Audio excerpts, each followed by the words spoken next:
Hello everyone, আসসালামু আলাইকুম। সবাই কেমন আছেন? আশা করি সবাই খুব ভালো আছেন। তো আমি এখন হচ্ছে বিকাল 6টা বাজে। আমি এখন একটি ব্লগ নিয়ে, ছোট্ট একটি মিনি ব্লগ নিয়ে আপনাদের মাঝে হাজির হয়েছি। তো আমি আজকে বানাবো হচ্ছে একটি চকলেট কেক। তো এই কেকটা আপনাদের সাথে বানাবো, যে এটা আপনাদের সাথে শেয়ার করার জন্যই কিন্তু মেনলি ভিডিওটা অন করা। তো কেকটা কীভাবে বানাই, ইভেন এরপর থেকে কী করি না করি সেটা আমি আপনাদের সাথে শেয়ার করবো।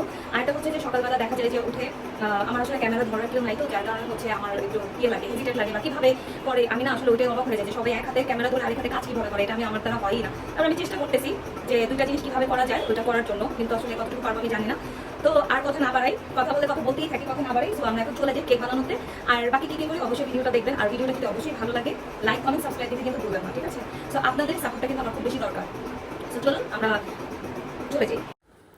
তো এখন আমি এখানে যেটা করতেছি সেটা হচ্ছে কেকের সব কিছু উপকরণগুলো আমি আস্তে আস্তে হচ্ছে চেলে নেব, মেজারমেন্ট করে এগুলোকে হচ্ছে আমি চেলে নেব। তো আমার এই কেকের রেসিপিগুলা আমি এর আগেও কয়েকবার ভিডিও করেছি, ভিডিওতে আমার আছে।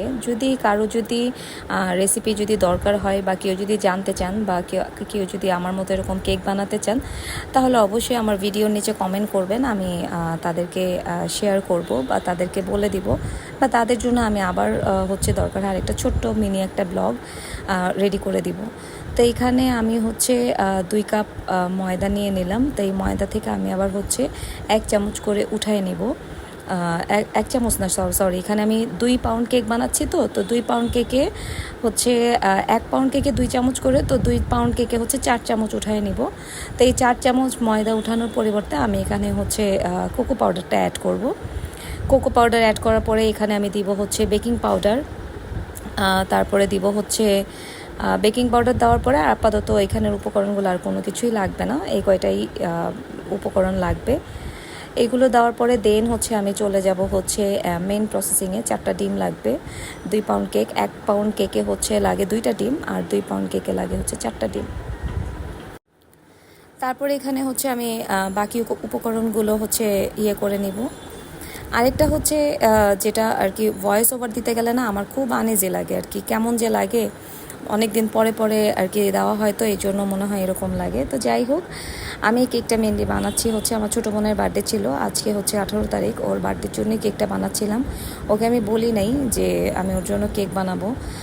তো আর আমি যেদিন থেকে আর কি বেকিং করাটা শিখেছি আর কি, কেক বানানো শিখেছি, সেদিন থেকে আমি আর হচ্ছে বাইরে থেকে কেক কিনে অর্ডার করে আর কি করা হয় না, সেলিব্রেট করা হয় না, আমিই বানাই প্রত্যেকটা, সেটা জন্মদিন হোক বা কারো অ্যানিভার্সারি হোক, আর যেটাই হোক আমি কেক বানাই কষ্ট হলেও। তো আমি এখানে হচ্ছে ওর জন্যই কেকটা বানাচ্ছিলাম, সারপ্রাইজ দেওয়ার জন্য। তো অলমোস্ট কিন্তু আমি ভিডিওর শুরুতেই বলেছিলাম যে এখন কিন্তু বাজে হচ্ছে বিকাল কয়টা বাজে, 6টা বাজে, তখন মনে হয় আমি বানাচ্ছিলাম। আমি ভিডিওর শুরুতেই বলেছি, ভয়েস ওভার দিতে দিতে ভুলে গেছি। তো এখানে হচ্ছে আমি এখন ডিমগুলো আলাদা করে আর কি সাদা অংশটা আর কুসুমটা আলাদা আলাদা করে নিচ্ছি। আমি যেভাবে ক্লাস শিখেছি সেভাবেই আমি আর কি বানাই, ওইভাবেই কোনো রকমের 19-20 আমি করি না, কারণ কেক বানানোর ক্ষেত্রে একটু 19-20 হলেই না কেকটা কেমন জানি হয়ে যায়। তারপরেও আমার কেক আগে ভালোই হইতো, কিন্তু এখন একটু কেমন জানি আমি নিজেও বুঝতেছি। তো এটার জন্য যে আমি কি করব জানি না। আমি যার কাছ থেকে ক্লাস করেছি সেই আপুটার কাছেই মনে হয় আবার যা একটু জিজ্ঞেস করতে হবে। তা এখন এখানে যেটা আমি করব, যে কেকের যেই সাদা অংশটা, সেই সাদা অংশটা আমি ভালোভাবে হচ্ছে ফোম করে নেব। এটা ভালোভাবে, এইটাই হচ্ছে মেন কি বলে ইম্পর্টেন্ট পার্ট, এটাকে ভালোভাবে ফোম করেই দেন হচ্ছে বাকি সব উপকরণ এটার সাথে মিক্স করে নিলেই কিন্তু আমার কেকের যে ব্যাটারটা সেটা কিন্তু তৈরি হয়ে যাবে। তো এখানেই বলতে যেটা ভয়েস ওভার দিচ্ছি, অনেক দিন পরে ভিডিও করতেছি। এই যে দেখেন, এর মধ্যে কিন্তু আমার কারেন্টটা চলে গেল, ঠাস করেই কারেন্টটা চলে গেল। কারেন্টটা চলে যাওয়ার পরে যেটা হলো, দেখেন আগের ব্যাটারটা যে আমি করলাম 1 ঘন্টা পরে কারেন্ট আসছে। কারেন্ট আসার পরে এই ব্যাটারটা যেটা করতে হয়েছে আর কি, এই ডিমের সাদা অংশটা এটা কিন্তু পুরোটাই নষ্ট হয়ে গেছে। এটাকে আমার আবার ফালাই দিয়ে তারপরে হচ্ছে এটাকে নতুন করে আবার বলটাকে আমি ক্লিন করে নিয়ে এসে এটাকে একদম শুকনা করে আমি আবার 4টা ডিম নিয়ে দেন হচ্ছে আমি আবার নতুন করে স্টার্ট করি, যে আবার কেক বানানোর জন্য ফোম করব, সব কিছু আবার চিনি দিব, সব কিছু মিলে আবার করবো আর কি। কারেন্টটাও যাওয়ার আর সময় পাইল না আর কি, যখন বলে না যে তাড়াহুড়া কাজ বেশি প্রবলেম হয়, ওইটাই। তো এই ঠাস করে কারেন্টটা যাওয়াতে আর কি মনে হলো কথা জানি কি বলতেছিলাম, ভুলেই গেছি আমি। আসলে একটা থেকে আরেকটা কথায় চলে যাই।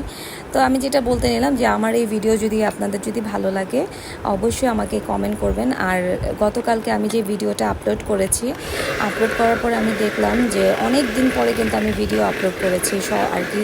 আমার কিছু কিছু কমেন্ট আসতেছে, সবাই আমাকে কমেন্ট করতেছে বা ভিডিওটা ভালোই সবাই রেসপন্স করতেছে। আসলে সবাই যে আমাকে এভাবে মনে রাখছে বা মনে আছে, এটা আসলে আমার চিন্তার বাইরে, সত্যি কথা যেটা। আমি ইউটিউব চ্যানেল খুলেছি অনেক দিন হয়েছে, কিন্তু আমি আসলে ওইভাবে রেসপন্স পাই নাই বা এটার জন্য কি করতে হয় না করতে হয় ওইভাবে আসলে আমার জানা নেই। আমি জাস্ট ভিডিও দেওয়া দরকার ভিডিও দিয়ে গেছি। তো এখন দেখা যাক নতুন করে, যেহেতু আবার একটু একটু করে শুরু করেছি, দিচ্ছি, দেখি কি হয়, কতটুকু কি করা যায়। তো এখানে আমি এখন ডিমের কুসুমটা দিয়ে দিলাম, তারপর চকলেট পেস্ট দিয়ে দিলাম, একটু ভ্যানিলা এসেন্স দিয়ে দিলাম, দিয়ে এটাকে বেশি না জাস্ট 10 সেকেন্ডের মতো আমি বিট করে নেব। বিট করে বাকি এবার শুকনো উপকরণ যেগুলো আছে সেগুলো দিয়ে ভালোভাবে আমি মিক্স আপ করে নেব। মিক্স আপ করলে এই মিক্সটার উপরে কিন্তু সুন্দরভাবে ডিপেন্ড করে একটা সুন্দর কেক। তো এইটা আমি ভালোভাবে মিক্স করে নিয়েই তারপর আমি কিন্তু ওভেনে কেক বানাই না, এটা আপনারা ভিডিওতেই দেখতে পারবেন, আমি চুলায় কেক বানাই। আরেকটা যে চুলায় কেক বানালে কেকটা সুন্দর ফুলে। আর ওভেন আমার এখনও কেনা হয়নি, আমি ভাবছি যে ওভেনটা খুব রিসেন্ট কিনে ফেলবো। তো ওভেনের থেকে আমার মনে হয় যে চুলায় বানানোটা আমার জন্য সুবিধা, কারণ ওভেনে দেখা যায় যে বিদ্যুৎ খরচ হয় বেশি, বিল আসে বেশি। আর এখন তো সব কিছুর জিনিসপত্র, তারপরে ইভেন বিদ্যুৎ বিলটাও বেড়ে গেছে। এরকম একটা অবস্থা, আমরা যে এই যে বেকিংয়ের কাজও করি বা এই যে আমরা যে কেকের যে ইয়েটা করি, কি বলে, বিজনেসটা করি, এটাতে দেখা যায় কি যে অনেকেই কেকের দাম শুনে না আর কি, বলে কি এত দাম এত দাম। কিন্তু দেখেন আপনারা কিন্তু যখন দোকান থেকে একটা কেক কিনতে যাচ্ছেন, আমরা ঘরোয়া যে হোমমেড কেকগুলো বানাই পরিমাণে কিন্তু বাইরের কেকের থেকে আমাদের কেকের পরিমাণ কিন্তু অনেক বেশিই থাকে। বাইরের কেকগুলো দেখেন কত পাতলা পাতলা স্লাইস করে, তারপরে কত প্রাইস দিয়ে সেল করা হচ্ছে, কিন্তু আমরা কিন্তু সেই কেকটাই কিনতেছি। আর হোমমেড কেকটা কিন্তু আপনার যেমন সাশ্রয় তেমন আপনি এটাতে আপনি কি বলে কোনো রকমের ভেজাল ছাড়া কিন্তু আপনি খেতে পারতেছেন। তারপরেও যখন প্রাইজিং নিয়ে বার্গেনিং করে অনেকেই যখন প্রাইজিং শুনে এমন ব্যবহার করে বা এমন আচরণ করে, মনে হয় যে আর কি এমন মহাভারত অশুদ্ধ করে ফেললাম, এরকম একটা অবস্থা করে। প্রাইস শুনলেই না মাথায় হাত দেয়। কিন্তু দেখেন তার চাইতে ডাবল প্রাইস দিয়ে কিন্তু দোকান থেকে তারা ওই ভেজাল কেকগুলাই কিন্তু কিনে কিনে খাচ্ছে। আর আমরা হোমমেড কেক যারা বানাই তারা শুধু প্রাইসটাই দেখে। এই যে আমরা বেকিংটা করি, তারপরে এই যে সব কিছু যে জিনিসপত্র, আমরা যেসব জিনিসগুলো দিয়ে বানাই, আমরা কিন্তু এই যে ফুড কালারগুলোও যে ইউজ করি, এগুলোও কিন্তু আমাদের কোনো ভেজাল নেই, যে বাচ্চারাও খেতে পারে। আমরা যে ক্রিমগুলো ইউজ করি এগুলোও কিন্তু বাচ্চারা খেতে পারে, কোনো রকমের কোনো ভেজাল নেই। তো ওইটা মাথায় রেখেই কিন্তু আমরা এই কাজগুলো করি। তারপরেও যখন মানুষ প্রাইস নিয়ে কথা বলে তখন না খুব খারাপ লাগে অনেকেই। আর অনেকেই এমন এমন অদ্ভুত অদ্ভুত প্রাইস বলে যে মনে হয় যে এতক্ষণ দাঁড়ায় থেকে যে কেকটা বানালাম বা এই যে কাজটা করলাম এটাই মনে হয় ব্যর্থ। ইভেন জানেন আপনারা, জানি না জানেন কি না, যে আমরা যে কেকের যে বোর্ডটা দেই আর কি, নিচে যে বোর্ডটা, সরি আমি ভয়েস ওভার দিতে গেলে আমার এরকম একদম তোতলাইয়া যাই। তো এই বোর্ড, এই বক্স, এগুলোর প্রাইসও এখন বেড়ে গেছে। আমরা শুরু থেকে যখন যেই প্রাইসে আমরা জিনিসপত্র কিনতাম বেকিংয়ের, তার প্রাইসগুলো প্রত্যেকটাই যেটা ছিল 5 টাকা সেটা হয়ে গেছে 7 টাকা 8 টাকা, যেটা ছিল 400 টাকা সেটা হয়ে গেছে 500, 550, 580 টাকা, এরকম একটা অবস্থা প্রত্যেকটা জিনিসেরই। কিন্তু এক একজন কেক যখন অর্ডার করবে তখন ডিজাইন ডেকোরেশন এমনভাবে দিবে, যখন ওইটার প্রাইজিংটা বলতে যাই বা প্রাইজিংটা বলি সব কিছু মিলায়, তখন তাদের মাথায় হাত পড়ে, তখন বলে যে না নিব না বা ক্যান্সেল করে দেয় অর্ডার। তো এটা আসলে খারাপ লাগে, যার কারণেই যে আমি আমার এই ব্লগে কেক বানানোর প্রসেসিংটা আমি একটু দেখাইলাম, যে প্রত্যেকটা জিনিস কিন্তু আমরা খুব যত্ন সহকারে করি। আমরা হোমমেড বেকিং যারা করি, যারা আশায় কেক বানাই বা সব কিছু মিলাই, তাদের কিন্তু ভালোই কষ্ট হয়, পরিশ্রম হয়। কিন্তু আপনারা যারা কেক আমাদের কাছ থেকে নেন বা not only cake, cookies item, যারা আমাদের কাছ থেকে হোমমেড আইটেমগুলো নেন, তারপর অনেক রান্নাবাড়ার যে ইয়েগুলো থাকে, ফুড আইটেমগুলো থাকে হোমমেড, তাদের কিন্তু অনেক কষ্ট করে যত্ন করেই কিন্তু এই খাবারগুলো রেডি করে। কিন্তু আপনারা প্রায় শুনে যেরকম একটা কমেন্ট করেন, অনেকেই কমেন্ট বক্সে গেলে দেখি যে কত রকমের কত কমেন্ট, হ্যাঁ, এটা আসলে ঠিক না। হ্যাঁ, আপনার যদি ভালো না লাগে আপনি নেবেন না, সেটা হয়েছে অন্য ব্যাপার। বাট হচ্ছে যে কেন এত প্রাইস, বাসায় বানানো কেক এত প্রাইস হবে কেন, এটা তো দোকানের কেক না ভাই। আমি বলবো তাহলে যদি এতই যদি ইয়া হয়, আপনি তাহলে দোকান থেকেই কিনেন।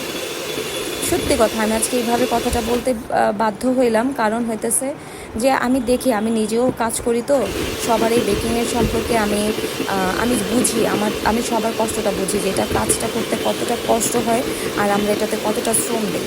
অনেকে আছে 1 ঘন্টা, আমরা বলে থাকি যে আমাদেরকে অন্তত একদিন আগে আমাদেরকে অর্ডার করতে, অনেকে দেখা যায় 1 ঘন্টা আগে অর্ডার দেবে, কিন্তু এমন অদ্ভুত একটা ডিজাইন, এমন অদ্ভুত একটা অর্ডার দিয়ে বসবে যে আসলে ওইটা ওই 1 ঘন্টা 2 ঘন্টার মধ্যে আসলে সম্ভবই না।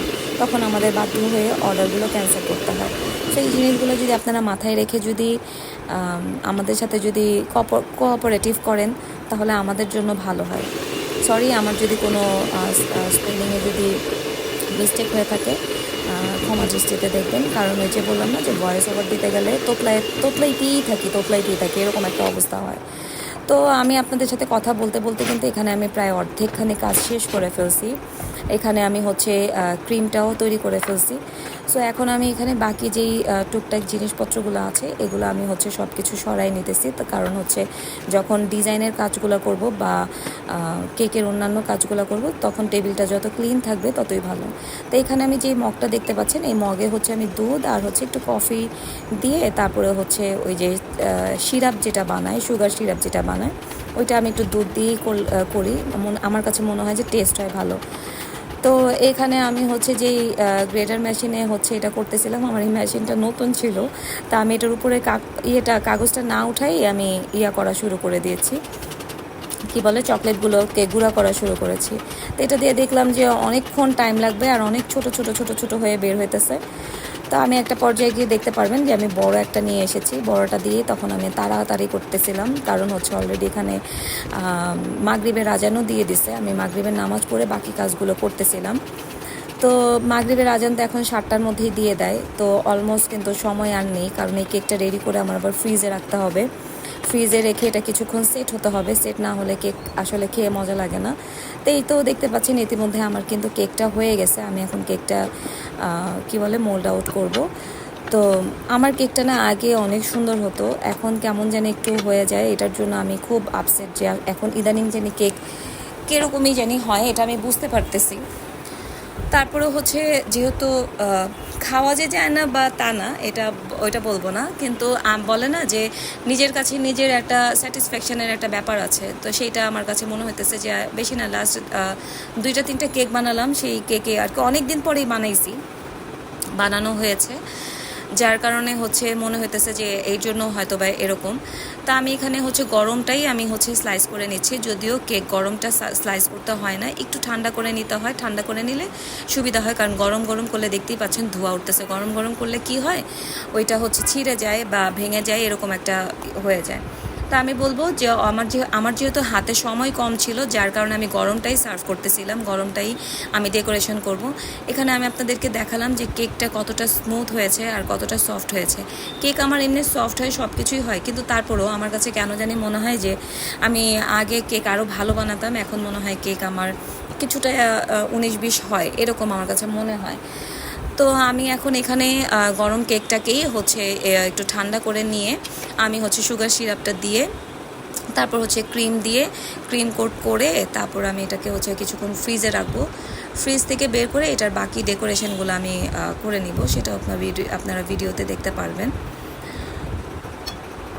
তো এই হচ্ছে আমার কেক বানানোর রেসিপি। আপনারা যদি রেসিপি চান আমি আপনাদের সাথে অবশ্যই শেয়ার করতে পারবো আর শেয়ার করে দিব। তো আমি আপনাদের কাছে একটাই বলবো যে আমার ভিডিওটা অবশ্যই আপনারা সাবস্ক্রাইব করে দিবেন, একটু শেয়ার করে দিবেন, আপনাদের সাপোর্টটাই কিন্তু আমার খুব বেশি প্রয়োজন।